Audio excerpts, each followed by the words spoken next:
Takže čaute, v dnešnom videu si ukážeme, ako odstrániť z hry Counter-Strike 1.6 problém, pri ktorom sa hra nezmyselne pripája automaticky na randomné servery pri stlačení nejakého bindu, napríklad XYZ alebo hocičo proste, alebo keď zapnete CS, tak sa vám hneď pripojí nejaký server.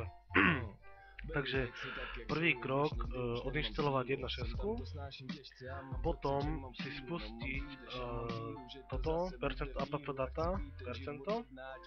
V tej zložke by ste mali mať súbor, ktorý sa volá glitch alebo glim. To nájdete tuto, ten bol tuto a v tom súbore bolo týchto 6 súborov. Tie zmažete a ak vám nepôjdu zmazať, tak si musíte správcovi procesov vypnúť admin.exe, to si nájdete tuto, zaradíte podľa názvu napríklad, však si ho nájdete a dáte ukončiť proces. Ja nebudem toto vypínať a potom zmažete tú zložku.